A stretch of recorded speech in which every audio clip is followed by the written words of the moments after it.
Hello, and welcome to the Chicago-Kent Diversity Open House. I'm Nicole Vilches, Assistant Dean for Admissions, and I'm pleased that you're able to join us today to learn more about Chicago-Kent. During today's program, you'll learn about the law school's diversity, equity, and inclusion programs, opportunities, and initiatives. And you'll also have the chance to hear from several of our student organization leaders and learn more about diversity at Chicago-Kent. I now have the pleasure of introducing our panelists. Our moderator for today is Marcia Ross Jackson, Senior Lecturer and Associate Dean for the Office of Diversity, Equity, Inclusion, and Student Professional Development. Dean Ross Jackson is a Senior Lecturer and the Executive Director of the Chicago-Kent College of Law Institute for Law in the Workplace, as well as Associate Dean of the Office of Diversity and Inclusion, Multicultural Affairs, and Professional Development. She's an experienced leader, attorney, educator, and consultant. Her expertise in managing operations, finance, communications, employee and labor relations, investigations, compliance, human resources, and law in diverse, large, multi-state offices has helped her to become well-versed in cross-cultural communication and leadership, as well as extremely effective in directing across interdisciplinary settings. And our student panelists are Chardonnay Crossdale, Vice President, Black Law Students Association. Chardonnay is a 3L at Chicago-Kent and serves as Vice President for the Black Law Students Association. She worked on Capitol Hill and with several nonprofits before attending law school. In addition, she has honed her advocacy skills for participating in the Moot Court Honor Society. Upon graduation, she plans to practice entertainment law. And Amna Haq, President of the Muslim Law Students Association. Amna is a 3L. She earned a BA in English from Northeastern Illinois University. She currently serves as the president of the Muslim Law Students Association and submissions editor for the Journal of Intellectual Property. In addition, she served as a judicial intern for the Honorable Joan B. Gottschall and is pursuing a certificate in business law. Jennifer Lind, president of the Asian Pacific American Law Student Association. Jennifer is a 3L. She earned a BA in psychology and criminology from the University of Illinois at Chicago. At Chicago-Kent, she served as the president of the Asian Pacific American Law Students Association, publicist for the Racial Equity and Advocacy Alliance, and student editor on Chicago-Kent's Employee Rights Journal. In addition, she's clerked at multiple labor-side firms to demonstrate her passion for workers' rights. Upon graduation, she plans to practice labor and employment law. And Mariah Mata, president of the Hispanic Latinx Law Student Association. Mariah is a 3L. She earned a BA in political science from the University of Illinois at Chicago. Before law school, she worked as a government contract specialist at Catholic Charities of the Archdiocese of Chicago with their in-house legal team. At Chicago-Kent, she serves as the current president of the Hispanic Latinx Law Student Association and worked as a legal intern for the Environmental Law Clinic. In addition, she served as a law clerk for Baker McKenzie's Environmental Law Pro Bono Partnership, at Edelson PC, a plaintiff's class and mass action litigation firm, along with the affirmative litigation division at the City of Chicago. Upon graduation, she plans to practice environmental law. Gabrielle Robles, president of the Disability Advocacy Law Student Association. Gabrielle is a 3L. She earned a BM in music education from the Chicago College of Performing Arts. At Chicago-Kent, she served as the president of the Disability Advocacy Law Student Association, the treasurer for the Lambdas, and the secretary for the Chicago-Kent chapter of the National Lawyers Guild, and has worked as a student worker for the Public Interest Resource Center. In addition, Gabrielle has worked with Mark J. Burnham Partners, LLP, on the Flint water crisis, the Family Law Clinic at Chicago-Kent, and at John Buckmiller and Associates. Upon graduation, she plans to practice family law. And Nicholas Guth is the vice president of the Chicago-Kent Lambdas, and he is a 3L at Chicago-Kent. And now I have the pleasure of turning things over to Dean Ross Jackson for her welcome.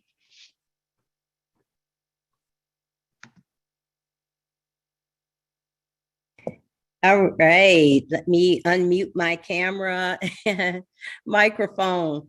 All right, good morning, everyone, and welcome to our annual Diversity Open House. As our Dean of Admissions mentioned, my name is Marcia Ross Jackson, and she gave a brief bio about what my background is. And I'd just like to provide just a few more specifics to give you some understanding of what I do at Chicago-Kent.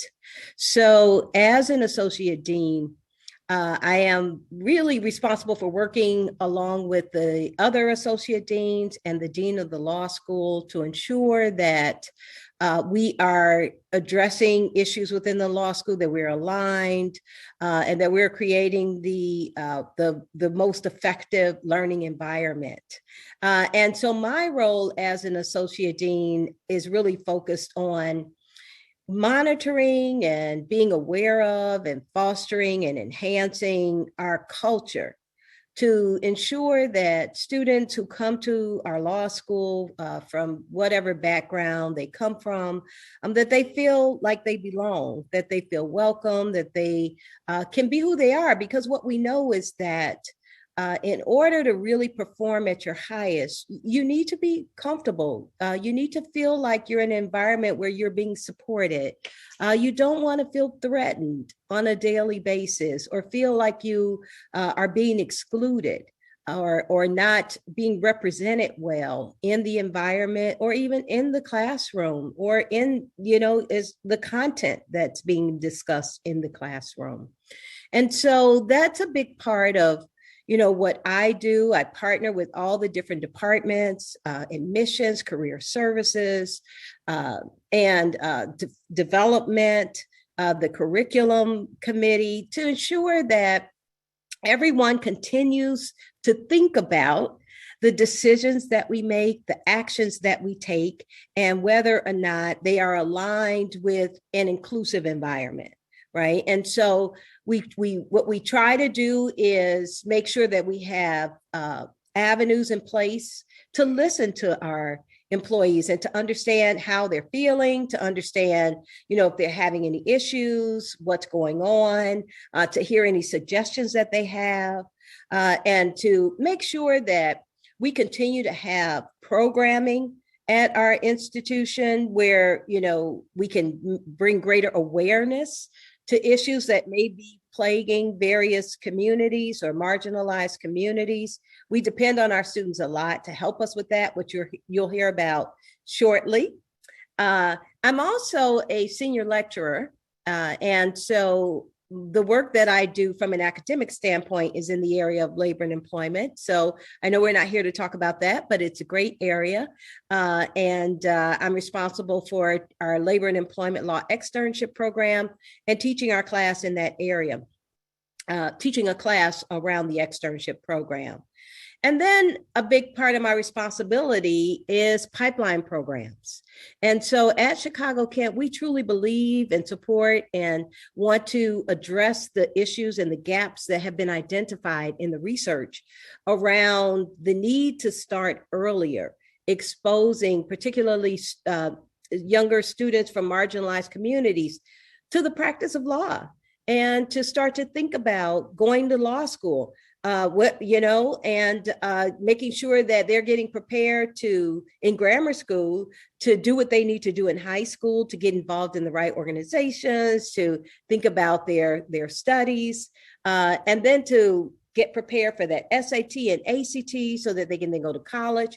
Then we have a very long-standing, reputable college program that's been around now for 21 years. We bring in college students from around the country. And it's a 3-week residency program at Chicago Kent, and they're exposed to rigorous content.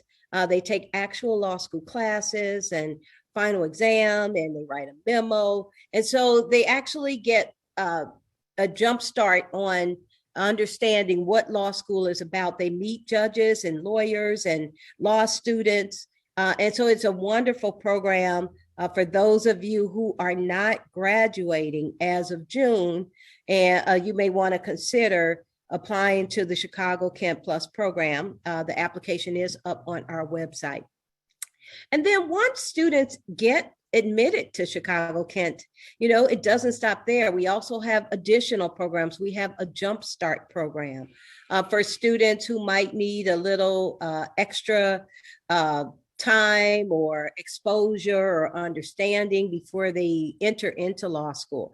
So we have several schools across the Chicago and now Illinois area, we've also included, it used to be just the six schools in the Chicago area, and now we've included the University of Illinois Champaign, and I think Northern and maybe Southern, but it's really expanding. And it's an opportunity to not only spend 3 full days before orientation, getting some understanding and idea about law school and networking, but not just with the students from Chicago, Kent. So it's an opportunity to meet people who are in your same situation at various law schools throughout. Because one of the things you'll learn, and I'm sure students will talk about, is that even if you can't find the right support, or in your cohort or friends that you're around at Chicago Kent, or if you're feeling like, is this just something that's going on at Chicago Kent?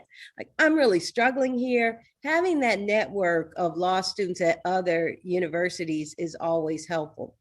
And then we also have the Office of Diversity, Equity, and Inclusion, which is the office that I'm responsible for. And I talked a little bit about that when I started, of some of the things that I do.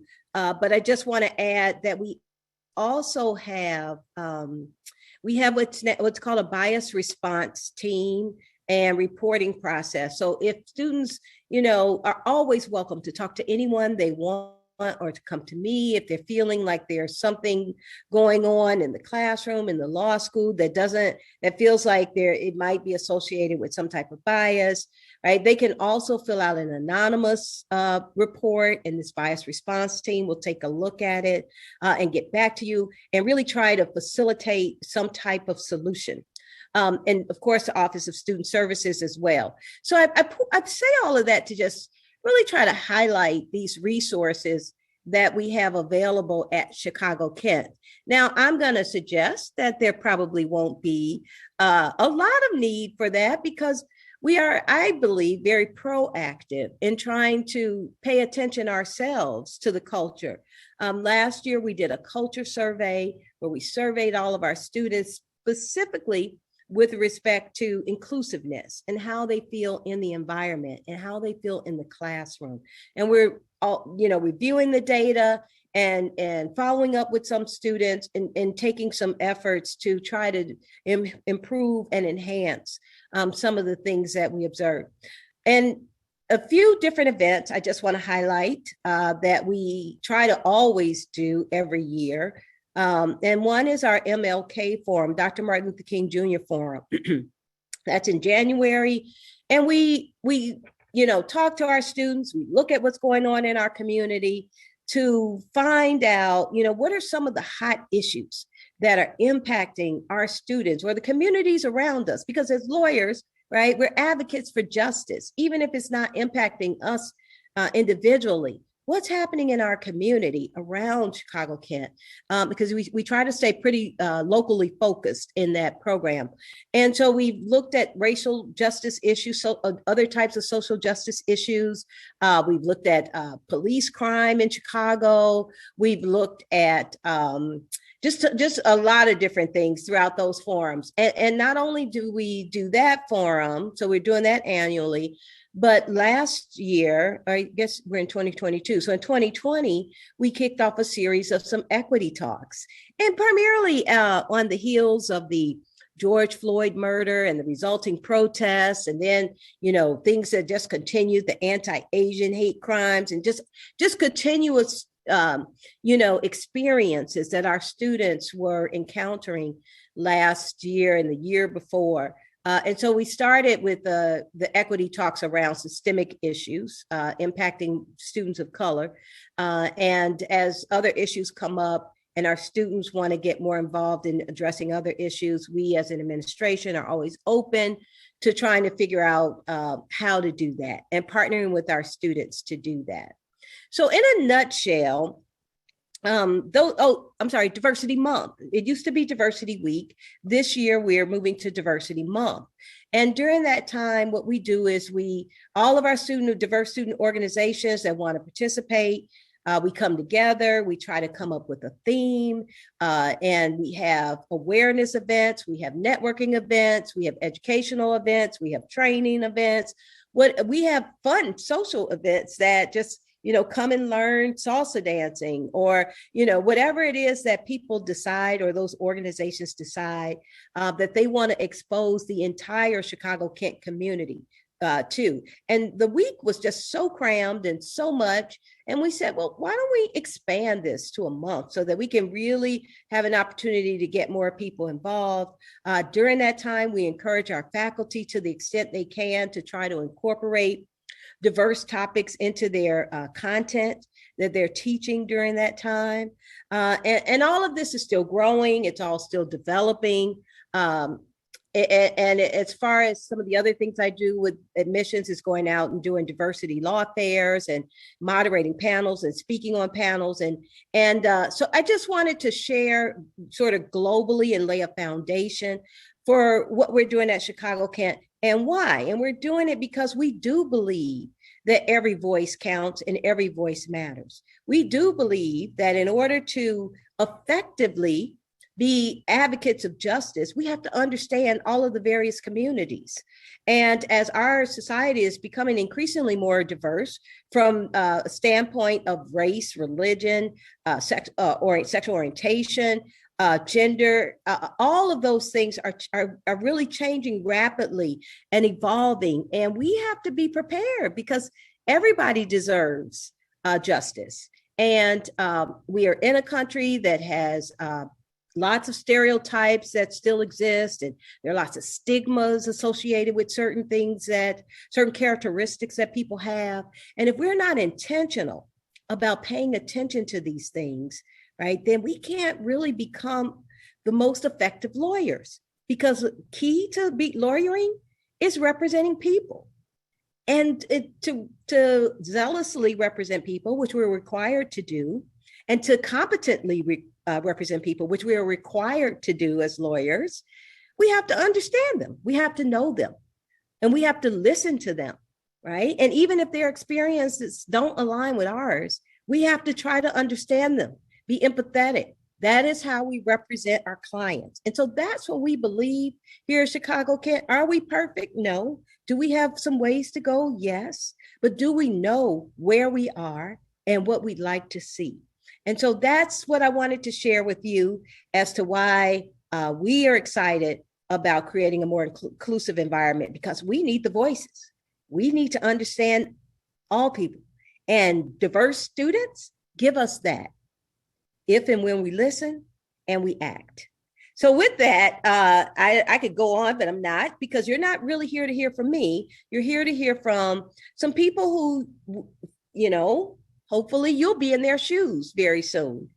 Some law students who are working very hard, doing very well, here to talk to you. So I'm going to ask our law students if you would turn on your cameras, and I'm going to move forward with moderating this panel of students.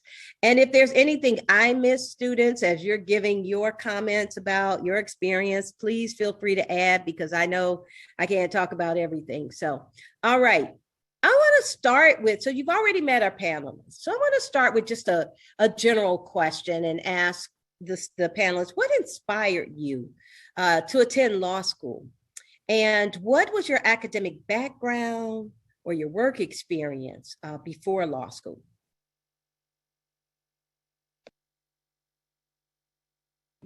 I could go first. Hi, my name is Mariah. Welcome, everyone.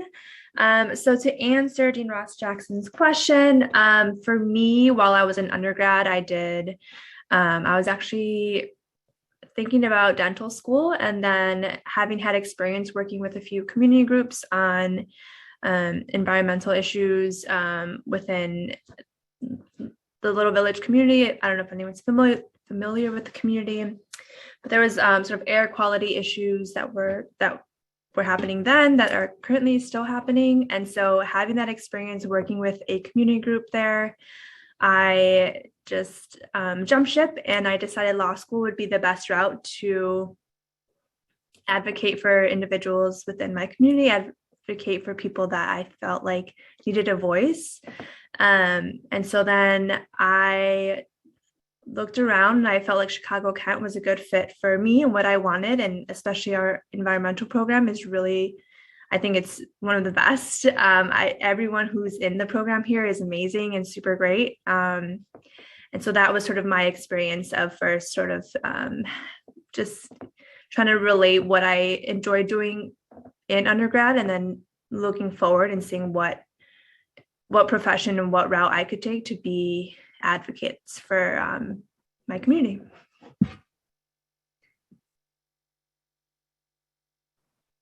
I'll go next. Hello, everyone. My name is Chardonnay Crossdale. I am the Bolsa representative. I think I've always wanted to just, be a lawyer, which is kind of funny now that I'm here, but ever since I can remember, I know I wanted to go to law school. And so my experience working at like nonprofits and stuff really helped me to not focus in on my advocacy skills, but more so like just enjoy the experience of being able to help people and being able to connect with the communities that are around me. And I think that's really what made me make the push to apply to law school, because I wanted to just make sure that I was comfortable with myself and my journey and being able to just give my all to the people that I wanted to help.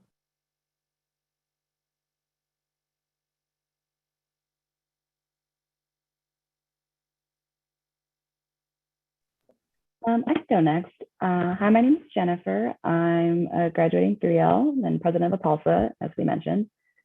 And I had law school in the back of my head only because I was told I was good for reading and writing. Like if that's your skills. And I didn't know what lawyers did. So I was like, I don't want to like commit myself to that yet. But when I was in undergrad, I was a worker. I worked the whole time. I was a student worker. And I kind of got to observe management styles. Some I liked, some I didn't. And I said, is there a way that I could make a change and stuff like this? Like, how could I make an impact on employee rights? And at first I thought human resources, but that little law school thing was still like itching in the back of my brain. So I said, okay, well, can I do something with that? And then I looked up labor law, employment law, and sure enough, yeah, you can do stuff like that. So that's why I ended up choosing law school. And that's why I ended up choosing Kent for that program. I could go next. I think my route was a little unusual. Originally, I wanted to be a teacher, and I spent a lot of time, and during my student teaching and beginning of my teaching career, I really realized that I didn't like being a teacher. And so I took some time, worked some temp jobs so I could figure out like, hey, maybe I don't like teaching, but maybe I like this field, because in my head for a long time, I thought like, I'm going to be a teacher. And so after a while, I ended up being in a situation where I was in a company where I was close to where the attorneys worked, and I would frequently see what they did. And I'm just like, I like what they do. I don't like necessarily the field they are, but I can definitely see myself doing what they did. And I decided to go to law school. And yeah, like family. All right. Did we hear from Nicholas? I don't think we heard from you. Not yet. So yeah, like for me, when I was in high school, like I wanted to go to med school, and all of my friends went to med school. But it's fun because like some of them came back and then went to law school afterward. And for me, like, so like I'm from France. So like you go to France, like you go to law school directly after high school. So like I had to choose when I was 18, and then like I did continue. So like right now I'm finishing, it's my third year. So like pretty happy to finish. And yeah, like I would like to focus in banking law after graduation. Okay, thank you. All right, so I'm sure that these law students are wondering, current prospective law students, because they will be law students, are wondering how you approach the law school search and application process. Anybody want to speak to how you approach that process? Did you have a strategy? Did you just happen upon it? What happened? Gabrielle, you're off mute, so I'm thinking you're about to start. Yeah, I am. I was Okay. going to say, I'm very honest. Like, I knew right away I was either going to be in Chicago or Atlanta because I couldn't go anywhere where I didn't have any sort of support system. And half my family's in Atlanta and I was born in Chicago. So I knew those were my options. And I'm just like, I'm going to score as high as I can on the LSAT, do what I can, and then go to the school that gives me the combination best scholarship plus best outcome. And yeah, and I ended up choosing Chicago Kent because I was like, you know what, this has a lot of programs, good scholarship, doing what I need to do, and it'll let me do what I need to do.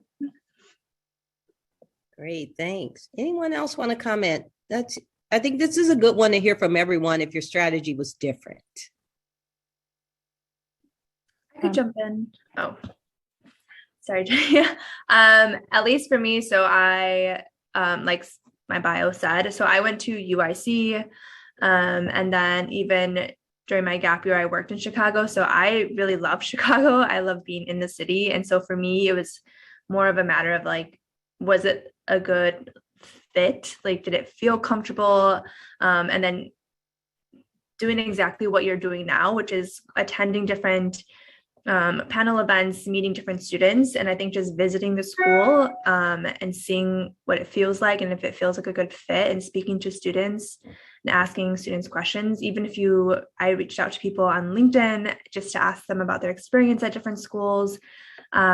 So you're already ahead of the game by being a part of this discussion. So really, I think, especially if you plan on staying in Chicago, the legal community is a very small community. You're going to see the same people again and again. So I think it's more of a matter of like finding a good fit. And then if you have a program in mind or a type of law that you're interested in, start looking at which schools have good programs. And that's sort of the route that I took to pick Chicago Kent. I did the same thing. So I went to UIC also. So I kind of knew that I wanted to stay in the city. I'm from here. My family is here. And if you have other people that you're kind of thinking about, because sometimes the decision's not all about like what you can do. So for me, I had a significant other. I had to think about like, where could we travel? Where could we move? And both of our families were here. So I thought it was better to kind of look here. And like Mariah said, I started Googling my interests, what schools had best programs for my interests. And that's kind of how I found Chicago Kent, because not a lot of schools I found had a specific labor and employment program the way that Kent did. It was usually built into their public interest or something like that. And I didn't want that. I wanted to have a specific program for me. And then I also found that helps joining Facebook groups or even Reddit groups of people who are applying to law school. Because not only can they speak to, oh yeah, I visited this school and this is what, I learned about it, but they also can say like, yeah, the admissions just started coming out. I got my admission today. So it was a little bit stressful because you'd be like, well, I didn't get my letter today. But it was nice to be able to talk to people who are all in the same boat of applying and visiting and doing all those things. Did anyone else have any other experience you want to share, or is pretty much the same? Just let me know. Okay, Chardonnay. I think my experience was pretty much the same. However, I will add that I reached out to different organizations. So I was a member of the Phi Alpha Delta pre-law fraternity. And so I reached out to the actual Phi Alpha Delta law fraternity just to connect with some lawyers so that we could have some conversations about law school and to make sure that this was really like the path I wanted to take. Additionally, I asked my friends who were attending law school at the time about the environment of the law school and the programs that they provided for specifically diverse people, because I knew I wanted to make sure I felt included. That's also why I chose Kent. Wonderful. Anyone else? Nicholas, you want to add anything? Did you do anything different than everyone else? For me, it was different because, so like my law school in France, we had a partnership. So like, I think we have some LLM students in the room right now. So I came here for an exchange for the full LLM program. And after doing LLM and working here for a year, I was feeling that I wanted to pursue, like continue with a JD, because if you don't have a JD, you cannot practice in Illinois. You cannot take the bar exam in Illinois. So I applied for the JD, and I knew I wanted to go back to Kent because I really like Chicago Kent. So, and I did the accelerated 2 years JD program. All right. Well, Nicholas, I'm going to keep you here and then we'll ask. So you mentioned you really like Chicago Kent. So tell us some of the reasons why you decided to enroll at Chicago Kent, and what factors really most influenced your decision? I felt so like we have like so many student organization. So when I came here, like there was the student org fair in September, like I signed up for like everything. I think it was maybe a bad idea because then I got way too many emails during that week. So like I had to clean my mailbox a little bit. But then we have everything. We're like Irish, we had like Irish Student Association, the Lambdas for LGBTQ, we have Muslim, Black Student Association. And for me, like I felt there was like so many events to go to and a lot of stuff, and we can meet many people. So that's why it's very good. Great. Thank you, Nicholas. Chardonnay, I'm going to go back to you. You mentioned you were looking for a place where you could feel included, and that's why you chose Chicago Kent. So what in particular was standing out for you in terms of making that decision? Well, like I said, I spoke to my friend who actually just graduated last year and took the bar this week. She attended Chicago Kent last year. And so we basically just talked about the Kent environment, and she was telling me about Balsa and the events that they have to foster community and how she's made like so many great Black female lawyer friends in the process. And for me, I knew I wanted a community, and I knew I wanted people that I could speak to about who had like the similar background as me. And so Kent just seemed like the right fit, and they gave me a great scholarship. So, money doesn't help. I mean, money helps. Wonderful. Great. I'm going to keep going. Jennifer, you talked about the labor and employment program, which is near and dear to me, but I'm not going to get too deep into that. But what else around maybe any of the diversity programming or the student orgs that were available that may have helped, or did it help influence your decision in any way, or anything else that helped influence your decision? Yeah, I think I didn't look too hard into like the organizations that were available when I was researching Kent, but I did visit all of the Chicagoland schools and kind of get a feel of the environment and the people that were there. So I recommend definitely going to like the open houses like you are now, especially like when they were in person. It was great because you could see like the prospective students and what that class would look like for you. So I went to a couple different ones, and based on what I was seeing, I was like, okay, would I be a good fit here? Would these people be people I want to be around? And the environment in Kent was just something that felt really open and very welcoming and very modern, I guess. Because for me, law schools, I felt they feel kind of stuffy. They feel kind of like not the environment for people in this generation. But Kent just really felt like it was made for me. And that's kind of how I picked. That is so funny, Jennifer. I know I've been in some, as I said, I go around to these diversity fairs, and some of the law schools are just so dark and like, there are no windows and it just feels so closed in. And you're right. I mean, I hadn't thought about that. Chicago Kent's open. There's lots of windows, which is very aligned with sort of the new generations that we're open, we're, transparent. So I just had to comment on that. I love that. All right. So Mariah, Gabrielle, anything else you want to add about, why Chicago Kent for you? What really influenced your decision to come here?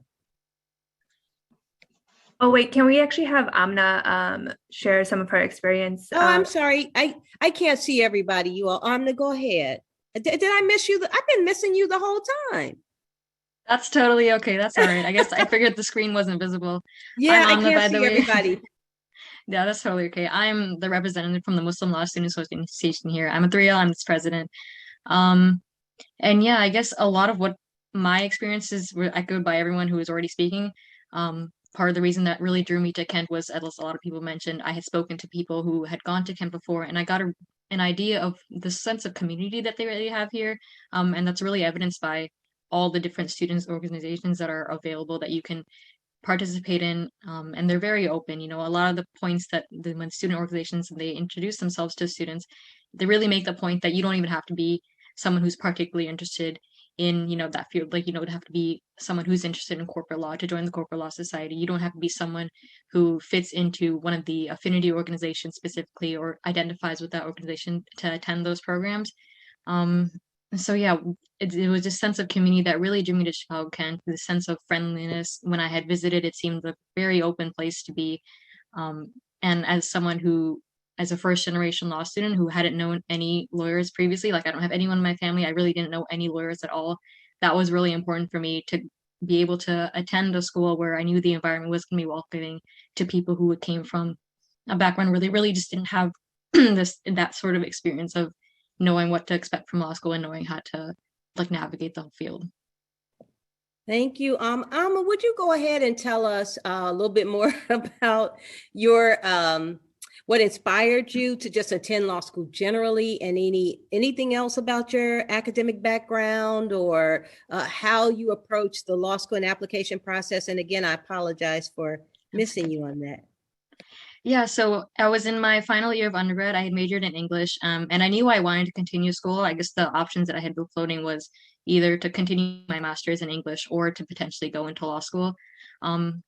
And I knew that it was essentially a matter of building on the skills that I'd already been working on as an English major. I was really into reading and writing, and that was something that I felt like I was quite strong with. So that's why I had floated the idea of law school anyways. But I was really nervous about doing it. Like I said, I didn't know anyone who had been to law school. I didn't know any lawyers at all, like in the family or even in my community. So it was really a matter of reaching out specifically to people who I knew who had attended law school.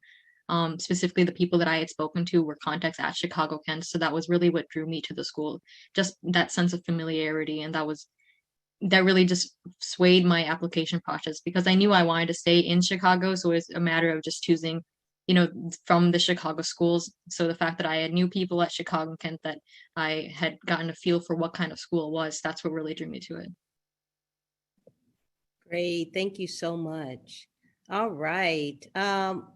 Now you want to go, Mariah and Gabrielle, if you have any. I'm sure your experiences were different. And so we want to make sure we hear those. I'm sorry, can you remind me of the original question one more time? Yeah, no problem. I was just asking why Chicago Kent? What made you decide to enroll at Chicago Kent, and what were some of the factors that most influenced your decision, and especially if any of them related to, your demands or needs around diversity? So for me, I am sort of going to echo what Amna had said. I had a couple of friends that went to Chicago Kent, and so reaching out to them and speaking to them about their experience and how they enjoy their experience here was a huge influence on why I chose Chicago Kent. And then also, I really just enjoyed sort of the classes offered in general, and I was really big on finding an environmental program. So if anyone knows Keith Harley, if you do come to Chicago Kent, hopefully you do, but Keith Harley is amazing. If you want to do environmental law in Chicago, he is a wonderful person to know, especially if you're thinking of doing sort of public interest or community organizing, stuff like that. So him and his role in the program, in the environmental program, is something that was super important to me. And then again, sort of echoing what everyone else said, I really like the building. You're going to spend a lot of time at the building. You're going to be there all the time. The location's convenient. I think those are small little factors, but factors to consider, especially if you're going to be at school late. You want to make sure you're, in an area where you're okay, I could get transportation easily. I could grab food near me. I can be in an area where there's parking. All these little things I think do play a role in your experience, because school is already stressful. You don't want to stress about how am I going to figure out, if I have to be in the library late, what does that look like once I get home, or things like that. So I think just making sure you have a broad idea of what it's going to look like to attend law school and just consider all these little sort of factors. Because I mean, you can't go wrong if once you decide that you're going to law school, you're going to make it happen. So it's a matter of finding a space that feels comfortable to you.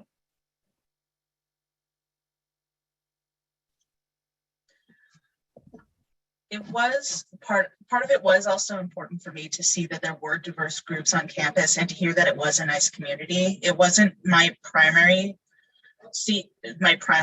view because I'm gonna be, because again, this part of it is like as being part of a music background, people expect it to be very I guess out there, but it's kind of not. I'm used to sort of being in a lot more stodgier environments because the world of classical music is kind of very old and traditional and conservative in like the attitudes that they have towards certain things. And I've kind of, and even before I started law school, I was used to the idea of I will make myself shine and be happy wherever I end up going.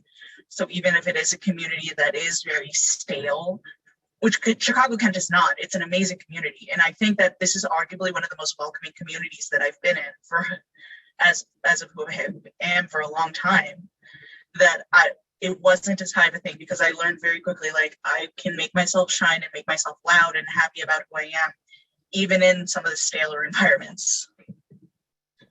Great. Thank you for that, Gabrielle. So now I just want to, now we've had some pretty generic questions. I want to just sort of hone in on diverse characteristics and thinking about, take a moment and reflect on, whether or not your diverse characteristics have created any challenges for you throughout law school preparation, your application process, or your matriculation process, and including in your matriculation. I know many of our law students do clerkships, meaning they work or they clerk for judges, or they do externships, keeping that in as part of your matriculation process. And if so, what strategies did you use to navigate or overcome some of those challenges? Gabrielle, you want to start since I'm still looking at you on the screen? Sure. So a lot of my diversities really make studying pretty difficult to a point. Like I found ways to work around it because I'm dyslexic. So like reading is a little bit harder. Like I've made very much use of like reading guides. They're like very specific things. They tend to only really use them for kids or for people with very specific types of dyslexia, but it makes reading for long periods of time much easier because I have less to look at in a page at a time. I've also learned to get very creative with fonts and manipulating documents that I get so I can make it easier for me to read and comprehend it, then write it back. I've also learned very quickly like the value of finishing it early so that way I have ample time to edit because I won't catch mistakes I make as quickly as other people because of dyslexia, because sometimes the letter will flip and I don't notice that I didn't put something in a certain place where I should have, or I don't notice that I misspelled the word because all the letters are there, but I just stumbled them. Okay. Thank you for that. Yeah. And we'll talk next about the particular organizations because I was going to ask you to elaborate a little bit more on DALSA, but we'll talk about that next. Okay. Who wants to go next? And any challenges that you believe were created by your diverse characteristics throughout any of these processes and how you navigated it? I guess I can kind of speak to that. I think it's sort of along the lines of what the question is. Being a Filipino woman, my entire upbringing was based around nursing. Everyone in my family is nurses, friends are nurses. Like that's just kind of the expectation when you're Filipino and when you're a woman. And especially the characteristics of Asian women is that they're very caring and subservient or quiet. So it didn't seem like being a lawyer was in the cards for someone who's stereotyped into that group. But the way that I kind of overcame that was just knowing who I am. I'm very self-aware, and I know that my personality does not have the patience to be a nurse. I definitely could not do all the work that they do. They are amazing, and I can't do that.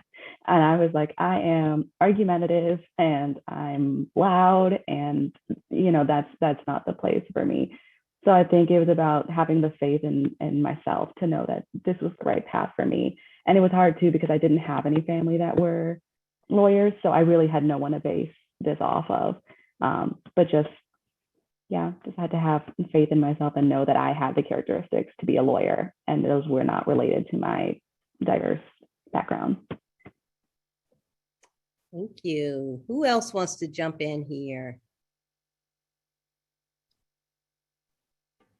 I could say a couple words on this. So I think once you begin your classes, finding a group of individuals or finding your community to support you in your experience is really important. So I know my bio mentioned it, but I'm the president of HILSA, which is the Hispanic Latinx Law Student Association. And it helped me a lot my first year just to have other Latinos around me so I could sort of share my experience, whether it be with a subject, with professors, maybe with especially law school in your first year, a lot of the cases you read are frustrating. It can be a lot to sort of take in, understand. I mean, a lot of our laws are sort of based on concepts that just nowadays just seem very foreign or wild to imagine or to fully grasp. And so I feel like having your community or having a community of individuals to, just confirm that you do belong in the setting and belong in a space where many times it's, the law wasn't necessarily meant for you or meant for you to succeed, and learning to navigate that and under sort of what Jenny had said, like navigating in a space by understanding who you are and what your purpose is and what your goals are. So yeah, I think once you just start law school, like I was part of the Jumpstart program. I know Dean Ross Jackson mentioned the Jumpstart program, but it was helpful to meet other students of color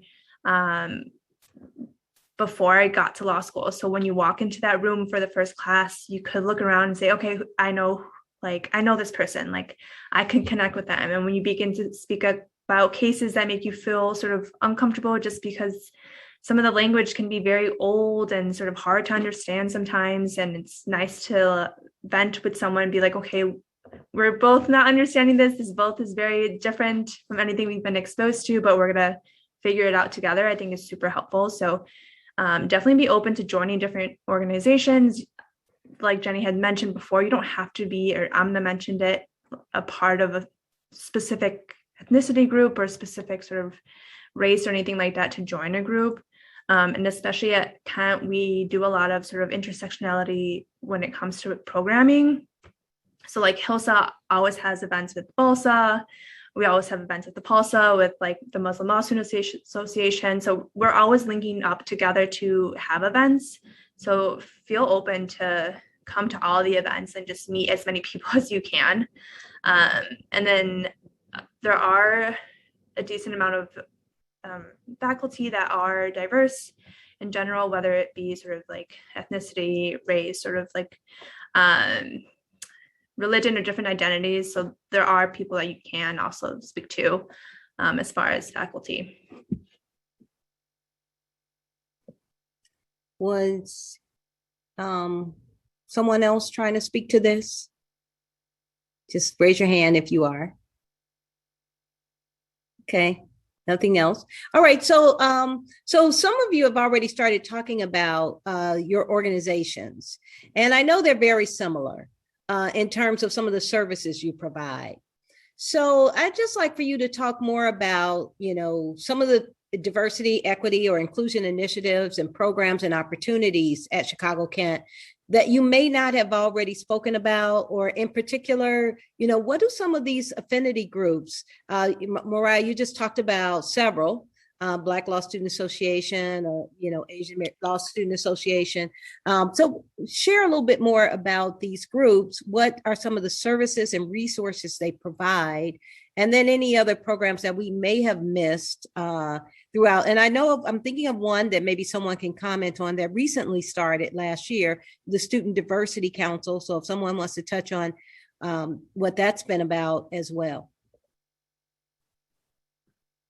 Yeah, so I can speak about HILSA, and some of the other groups are sort of similar in that we basically are here and exist to support students. So whether it be sort of asking about what professors you should take, or if you need an outline, maybe you don't know what like the type of outlines we're talking about yet, but once you start law school, you definitely want to sort of have upperclassmen help you as far as like sort of different classes, stuff like that. Sorry, someone keeps texting me. But we also help connect students with different organizations that are both local and national. So say for HILSA, we help have programs with the Hispanic Lawyers of Illinois Association, or the HNBA, which is the national sort of association for Latino lawyers. They have a lot of programming, a lot of opportunities to meet with judges, attorneys, other sort of individuals who are working within the legal profession, which is super important when it's time to network and find a job. So we provide that sort of bridge to connect students to local and national organizations. But yeah. Thank you, Mariah. Anyone else want to add? And Gabrielle, I know that DALSA has a lot of diversity within the organization. And so we also have a first gen student organization. So for students who are first generation, you've heard a lot of the panelists talking about being the first in their family. And Gabrielle, you might be a part of that organization too. I can't remember. I'm not part of it, mostly just because I wasn't able to I didn't know about it until recently. And like I probably would have been more part of it, but my thought is just like a little too far into my law school experience to really participate in any meaningful way. But I am first gen for law school. Most of my family's actually in the medical field. So but DALSA actually has a very diverse group of students that we work with. We welcome anybody of any sort of disability, mental illness, physical, personality disorder, invisible disabilities, any sort of disabilities as part of our organization. What we really do is provide a community as well as resources and voices for any sort of concern that somebody has when it comes to either accessibility within the school, within the classroom. We also help people go through the process of finding out who to communicate when getting accommodations taken care of. And recently with COVID, that's also extended to helping students find out like, okay, how do you go through the process of requesting the ability to study from home? Because unfortunately, that is something that a lot of people have been having some issues with, because they're not sure if their disability is severe enough in a weird way to qualify for it, even though I'm just like, girl, you have an autoimmune disorder. It should be fine. Yeah. And we help people through this and be like, okay, let's see what's going on. How did you describe it? Do you have a doctor's note? If not, also we welcome anybody who needs assistance to contact us, whether it is a diagnosed or undiagnosed, because we do understand that there are, at least for some illnesses, reasons why people may not actually get an official diagnosis. For example, with autism, there is like some serious things where if they have an official diagnosis, it'll cause big issues for insurance. It'll cause big issues for applications for jobs, issues for housing, and issues if, say, you ever want to adopt a kid. I understand why some people don't get diagnosed officially. But we understand all of that, and we are more than willing to help you out with any of your needs, whether it is concerns about access to foods that meet your dietary restriction for celiac in the cafeteria, or how do I get accommodations for my final exams because I can't take a timed exam because of anxiety. Yeah, thank you for that, Gabrielle. And I just really want you to elaborate on that, because I do think that's one of the areas where there's a lot of stigma and, and people fearing sharing certain things, publicly or to administration. And so having this group of students who understand each other, who can share, who can start breaking down some of those stigmas, and people not knowing their rights or not knowing what they can do is so critical for our students. So I really thank you for sharing that. And as an employment lawyer, I know that's a big part of what I used to do. We try to help people get reasonable accommodations to work. So, this is something that doesn't stop in law school, and you might as well start getting ready for it in law school, because it's in public accommodations, it's in housing, it's everywhere, where we have to start thinking about how to be more inclusive in areas of people having disabilities and all types of disabilities, as Gabrielle just pointed out, that you might not even think about. So thank you for that. Chardonnay or Amna, or you want to add anything about BALSA or Muslim Law Student Association, or anything different that you all do for students, or that has helped you or helps other students navigate challenges that you didn't mention? I can speak for Milsa. So, I mean, in addition to offering like some of the educational resources that we mentioned, like outline banks, we offer, we're here to represent Muslim students on campus. So what we do is we offer social spaces as well, where they can come in and just, talk through classes, issues that they're having, issues with job hunting, that sort of thing, any sort of advice that they want. But in addition to that, we offer, to represent Muslim students on campus, we make sure that they are aware of some of the resources that Muslim students have. For example, I always let students know that we can direct them to the prayer room that we have on campus for anyone who needs to pray during the day. One of the things that we're starting to do this year is, with the month of fasting coming up for Muslims, Ramadan is coming up soon, we're going to have the room stocked with food and drinks for anyone who's going to be on campus when the fast needs to break. So that's one thing that we're going to do.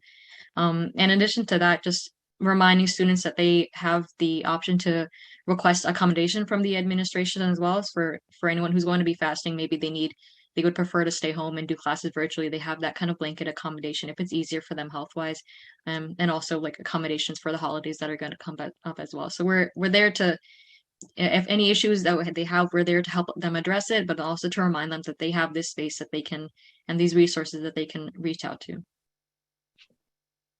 Thank you. And just to know that that's why our diversity month and other programs are so important, because even when you have these accommodations in place and you understand what the students need, sometimes other students don't understand, and they don't, so just making the whole community aware so that people become much more appreciative of those around them and supportive. So thank you for sharing that. And that's coming, as you probably picked up, from the student organizations, from the administration, from student services, Office of DEI, our dean, who's supportive. And so just wanted to highlight that. And if there's nothing else on that one, because I really want to move to Q&A shortly, but I do want to throw out, if there's some experience you can think about that maybe where your diverse characteristics have somehow enhanced your law school experience or your job search experience. And if so, if you'd share that, and in addition, share something you've enjoyed most about your experience at Chicago-Kent, if you haven't already mentioned it. Chardonnay and Nicholas, I'm going to start with you all because I know I've missed you for a few of those questions.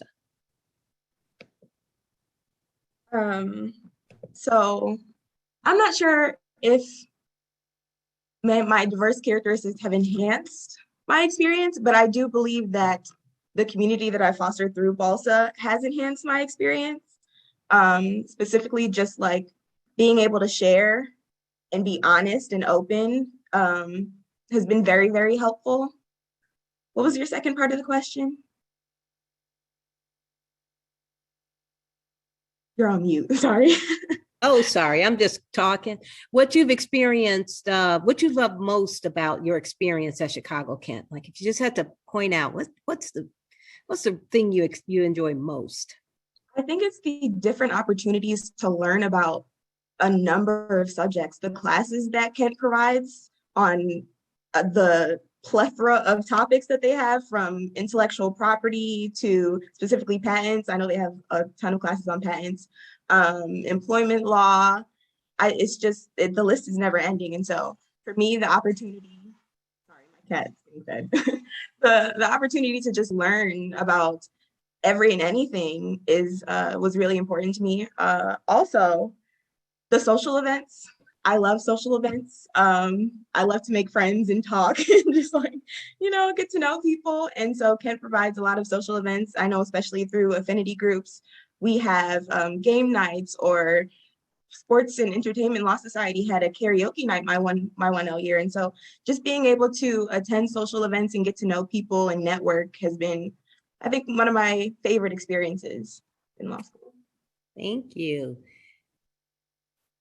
All right. Who else wants? Let's see who I heard from. Okay, Nicholas, you want to jump in, and then maybe Jennifer, and we'll go back to others. Okay. I mean, like for me, yeah, like I really like to be part of Lambdas at Kent. I know, like for the LGBTQ group, it's very nice to be like surrounded by members, and then like you connect, and then we talk like, so right now we're doing a pronouns policy. So everyone, like every professor has pronouns, so we know like how to address them. And we are like planning our judge night. So we're going to have a judge like as a guest speaker and like talk about like their experience as LGBTQ member in the community. And also like in Chicago, like every law school as a group, and there's like the LACBAC, which is like the big Chicago Bar Association, LGBT Bar Association. So it's very nice. Like there's like a big community. I know LACBAC has 550 members at this time. So it's very nice to network, connect with judges, lawyers, and like also like paralegals. And for me, like what I like in the law school is the clinic program, because like right now I'm like in the mediation clinic, and I know like clinic is something very big at Kent, and it's very nice to get experience before graduating, before like going to practice. Thank you. Jennifer, you want to add there? Yeah, so like we've been saying, I think some of the best parts of being diverse is the groups that you can associate with. So I found that it's been very helpful to be in a PALSA that then will have alumni come in here or there. We are trying to plan an inter-PALSA event next month, so that would, or the month after in April. So all the Chicago PALSAs are trying to plan an event. And then I had a professor who I found out happens to be in the Chicago Asian American Bar. So then I reached out to her and said, hey, what if we did, an alumni and a student networking event? So now that's involved too. So I think it's nice to have support in your community, especially in a place like Chicago, because we have so many associations. Like there's so many for every like ethnicity, diversity, identity, like everything. So you don't realize how important networking is to getting your job until one of those people are the one that sends you to the next person who gets you your job. So I think having the community is the biggest plus of being diverse. Yeah, thank you for that, Jennifer. Yeah, having and just so that you know, we have like minority job fairs and diversity job fairs and preparation for students who are participating in those. As we talked about Diversity Month and diversity programming. And I know oftentimes we don't necessarily think of that as being something that is an advantage to really help us help students. So I'm glad you all talked about that type of programming as being part of what is enhancing your law school experience, because it's not just about I'm in this organization because of my characteristic, and we need to all be together and support each other, even though that's important, and we do, right?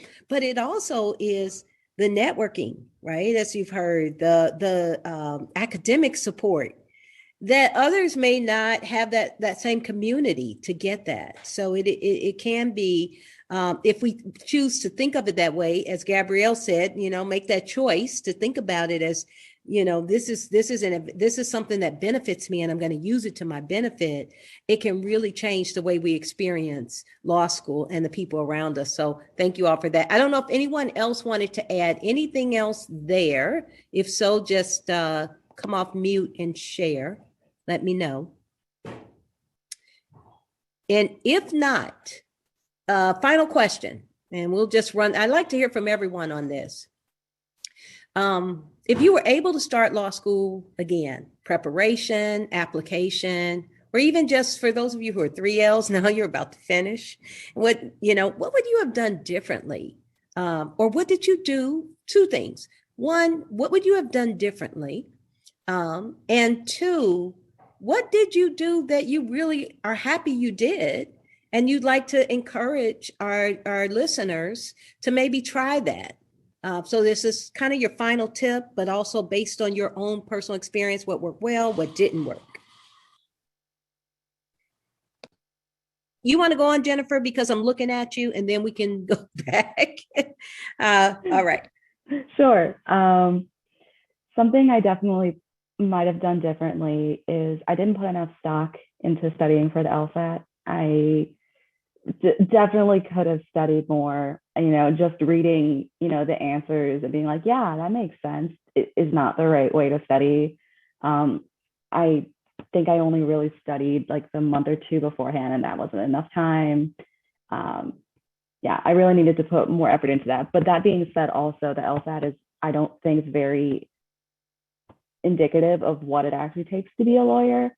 From my experience of going into law school, like you're not presented with the same kind of problems that you are in the LSAT in law school. Like law school is very much researching, writing and reading. Like that's pretty heavily what law is. And that's what you're going to do as a lawyer as well. It's all going to be, you don't come in and you learn the law and then you go out and then you just have the law memorized. Like that's just not how it works. So I think that, study for the LSAT, get a good grade so you can get a good scholarship. But in the end, like, I don't think it's super important. And something that I would do is, like we've all mentioned, go to the open houses like you're doing now. Maybe do different little tours if you want something smaller. I wasn't able to make Kent's open house when I was applying.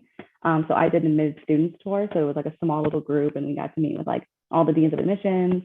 And it was kind of nice to have a little personal experience, because then you got to see what people are like in like a small group and the people that you're going to go to school with. So definitely go to as many of those events as possible. Also, if you're going to these events and they're doing a mock class, read the material. Like, I'm dead serious, read the material.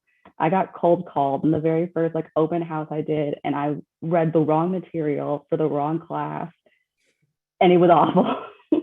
So definitely actually treat it like a class. Thank you, Jennifer. Chardonnay, I think you were trying to say something, so let's jump to you.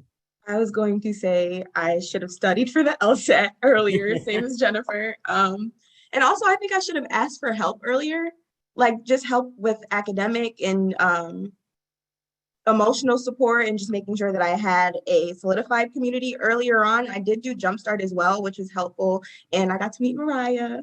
And so it was nice to have that community, but I don't think I personally took the initiative to really foster those connections and foster those relationships until later on. And I think I should have done that earlier, because my 1L year is rough in general.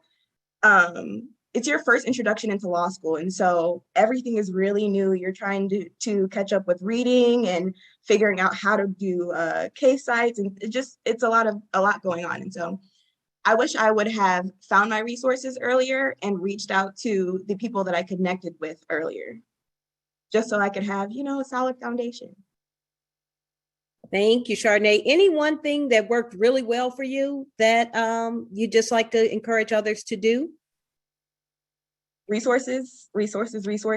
Reach out to your organizations, your affinity groups, but also deans. I know for me personally, Jenna has been an extreme help, because they provide mental health resources and just a plethora of other things. If you need help with writing, there's a resource for everything. And so I think that would be the most important thing. Research and find your resources so that you can have adequate help, because law school it's a ride, but it's doable.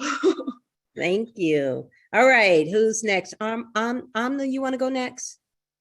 Yeah, what I had in mind to say was that when I went into law school, I really didn't have any idea of what kind of law I wanted to practice.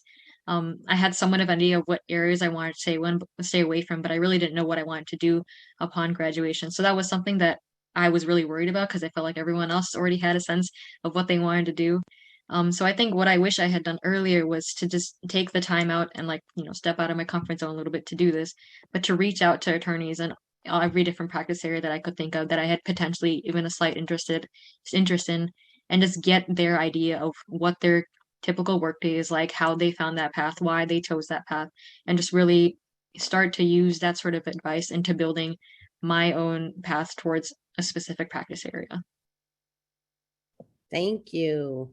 All right. Who else? Something that you would do differently and or something that really worked?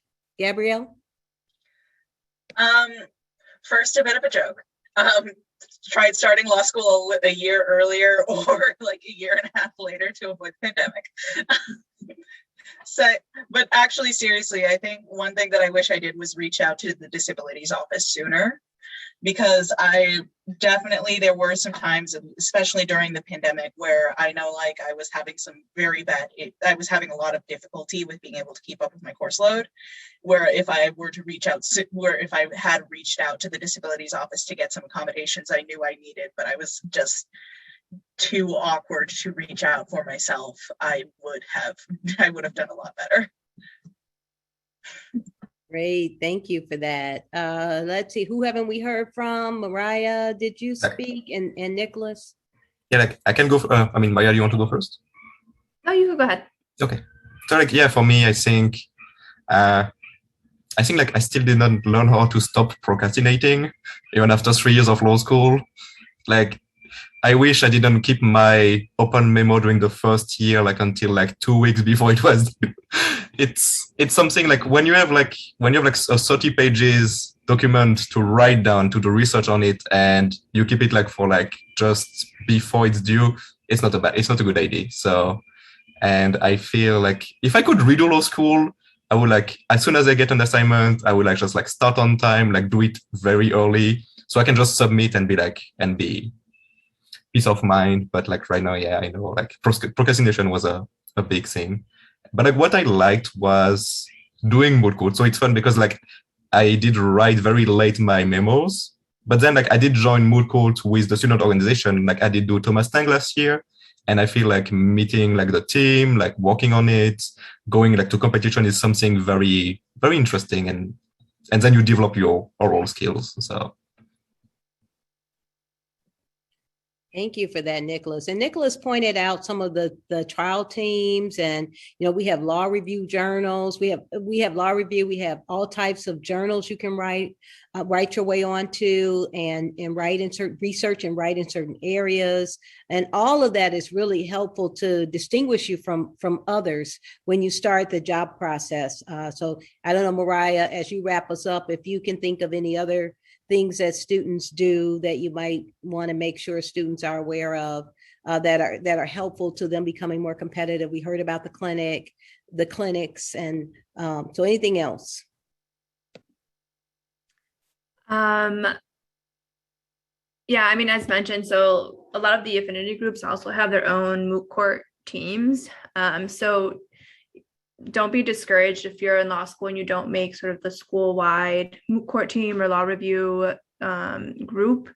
There's other competitions that are available. So if you want that skill of sort of oral arguments, things like that, they're available. Just ask around and you'll see sort of these newsletters come out with what is available for students. And I think it's just a good talking piece for your resume when you go to job interviews.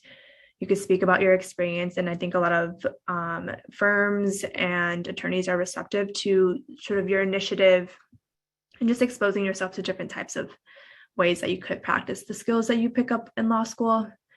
And then to answer sort of the original question about like what to do or what I would do different, I definitely think because of 1L and sort of the structure of 1L year, I know it's easier said than done, but really don't compare yourself to anyone else.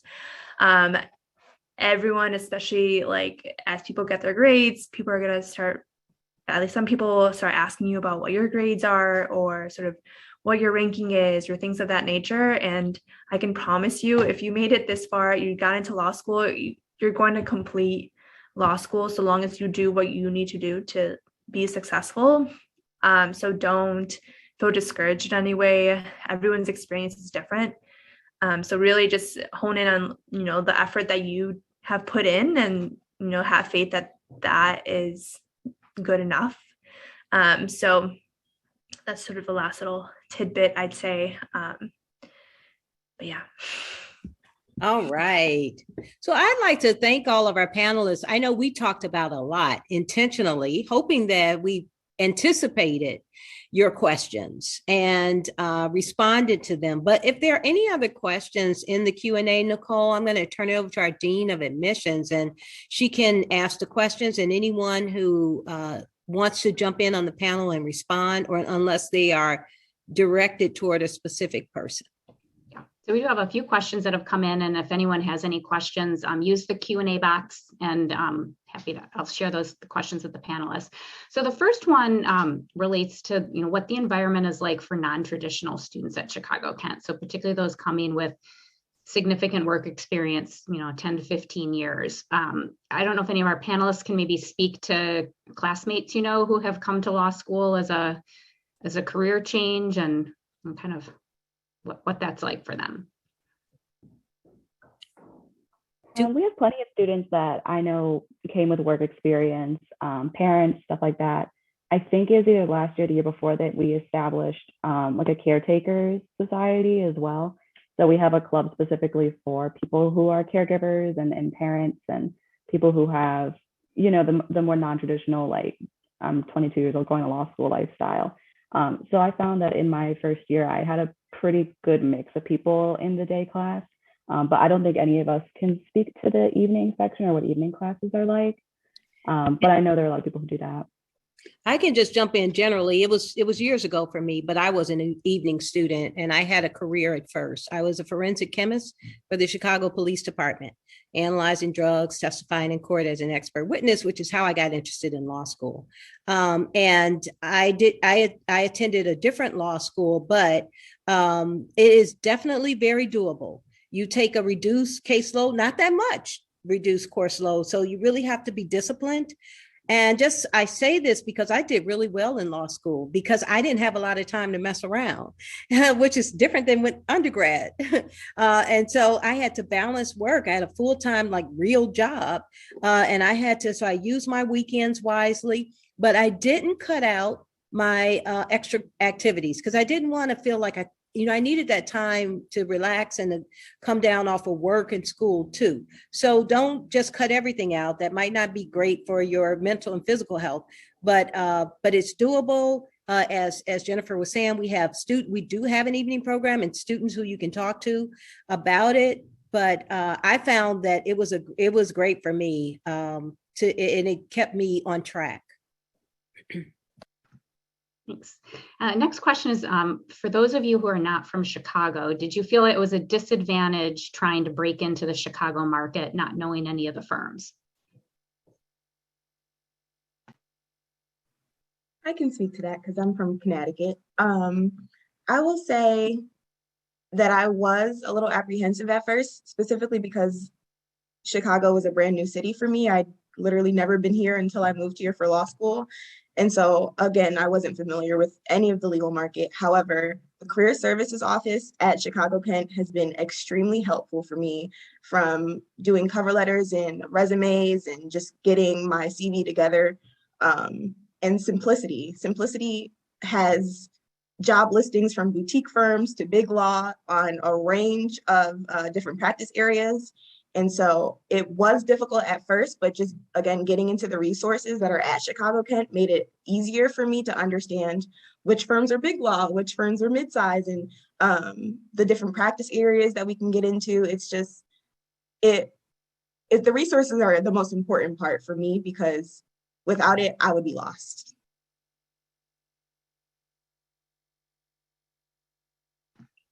So next question has to do with if you could share your experiences networking in Chicago for summer work and the jobs after graduation, and what has that process been like for you?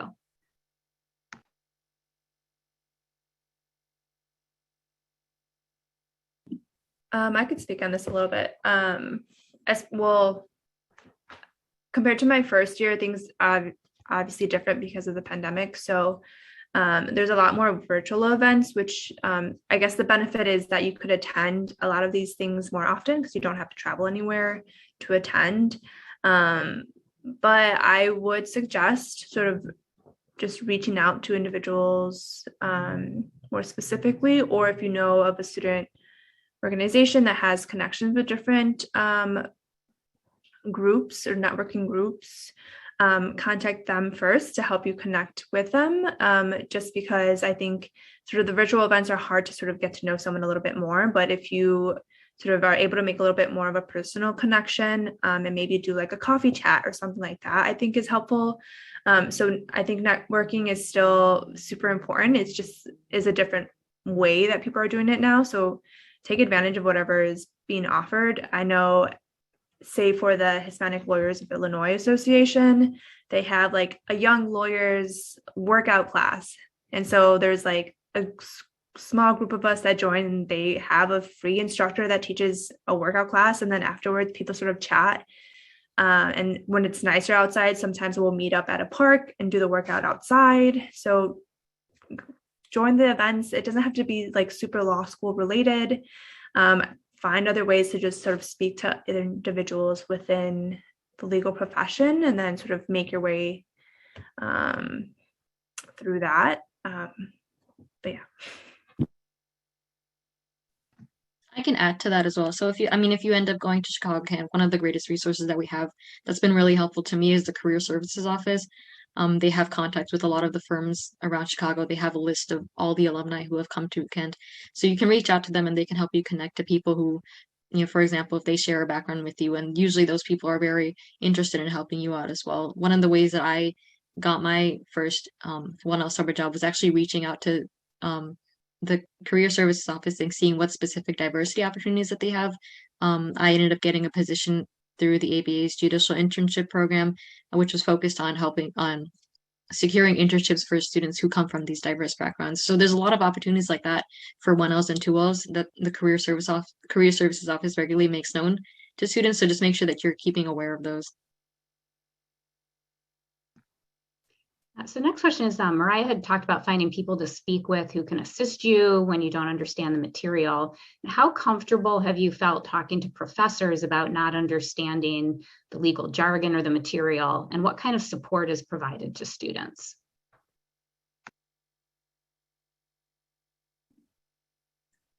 At least for me, don't be so intimidated to just speak to the professors directly. All the professors offer office hours, and I didn't so much take advantage of them during my undergrad time, but while in law school, they're super important. So even if you're sort of nervous about going alone, find a friend and you guys can both go together and sort of have a couple questions ready. So I think that's a good resource, is just the professors directly, because at the end of the day, they're the ones writing the exams. And so you want to know what they're looking for and how to make sure that you're understanding what they want for that exam. And then also speaking to upperclassmen who've taken the class and seeing sort of how they understood the material, I think is also very helpful.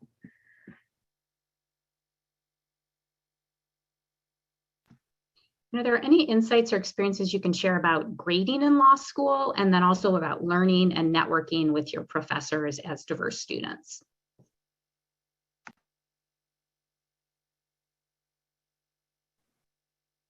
As far as grading in law school, I think it's most important your 1L year. After around like 2L year, you kind of, just go with the flow. Your 1L year, you really want to make sure that you're honing in on understanding the material and going to those office hours. I'll share a personal experience. For me, the class that I struggled with the most was legal writing, because it was so new. You're learning how to write briefs, appellate briefs, and trial memos. And so I had no experience in that before I got here. So I was in my legal writing professor's office hours at least twice a week, just going over correcting my grammar or correcting my format and things like that. I think office hours are like the best thing you could possibly do for yourself, because you get the information directly from the professor.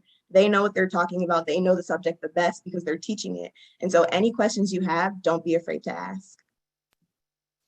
Did anyone go to academic support? Because we also have academic support and teaching assistants. Can you talk to that, Chardonnay, while you're? I also was in ASP, which is basically the TAs for the class reteach the subject matter from the class beforehand. So for example, criminal law, we had a TA who would go through outlines with us and do practice questions and practice exams with us almost, I want to say like once or twice a week. And just getting that repetitive information, like having that information repeated to me, was also extremely helpful and helped me with my grades because I learned the material more. And yeah, ASP I thought was exceptional and really like it was an anchor for me my 1 out year, and just getting the information that I needed because it is a new subject and you're learning a lot at once. So having that repetition was extremely important. And grading wise, in addition to like everything Chardonnay said about knowing the substantive materials, is for exams especially, it's also really important to know how to answer those questions. That's something that I really struggled with. Like I understood the concepts, but then, you know, putting it all down and going through the proper analysis on exams is something that you really need to get practice with. So take those practice exams and really take the opportunity to get feedback on those as well.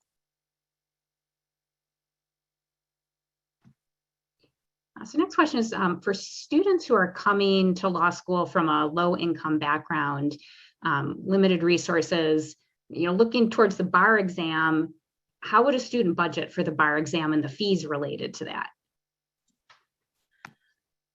I honestly saved so much money just to be able to pay for all the fees in the bar prep classes, because basically I put a little bit of money each week from the paychecks I got from any sort of job I had during law school. And yeah, that's how I've been able to pay for the bar. Consider being a bar rep. That's the route I took. I know a lot of friends that took it. That route, if you are a bar rep, you either get the classes for free or at a like drastically reduced price. So yes, it's a little bit of work to sort of, you know, share students the wonderful knowledge you have about the bar program you're representing, but take advantage of it. Like why, like there's no reason that this should be another barrier to, you know, take the exam that's needed to get your license. So consider being a bar rep for whatever you feel like is the best program that is offered. All right. Can you share how you become a bar rep, a bar representative? So it's basically word of mouth. So if you find an upperclassman or a student that is a bar rep, sort of find a program that you think is good. And I know there's Barbary, there's Themis, there's Kaplan, there's Helix now, there's tons of different programs that are available. So just speak to students, mostly 3Ls, because that's what they're looking at right now. So speak to them, see what program they're using. And then if you feel like that program is something that would work for you, most of the time they can sign you up and just sort of point you to the right direction as to who you need to sign up to be a rep. So just speak with 3Ls once you are there, and they will help sort of guide you as to what documentations you need to fill out to be a representative. And we are just about at the end of time for the program today. So I just want to see Dean Ross Jackson, if you had any final comments that you wanted to make. Actually, I just want to thank everyone for participating, for coming out. I hope that you consider Chicago-Kent, and you'll find a very inclusive environment, one that is not, as I said earlier, not perfect. Still working through things, but we've evolved and grown a lot. And I think we're further along than many other law schools in terms of our inclusivity and all the different practical programs that we have where you can actually get hands-on practice in our clinics and our seminar programs. And so it beyond just the diversity information we've been providing, the substantive information at Chicago Kent is top notch. And the location, as someone has said. So we welcome you here. We hope you'll consider us seriously, and please reach out to us if you have other questions. Thanks. I want to thank everyone as well for attending the program today. There were a few questions that we didn't get to, so please reach out to the admissions office. I have put a slide up that has our contact information. We're happy to answer any questions that you have. We can also put you in touch with students. So if you're interested in speaking with a current student to hear more about their perspective, we are happy to make those connections for you. Thank you to all of our panelists for sharing your insights today, and thank you to everyone who joined us. And we look forward to meeting you further at some point, or perhaps having you come for a tour at Chicago Kent. We'd love to have you visit in person. So thank you, everyone, and have a wonderful day.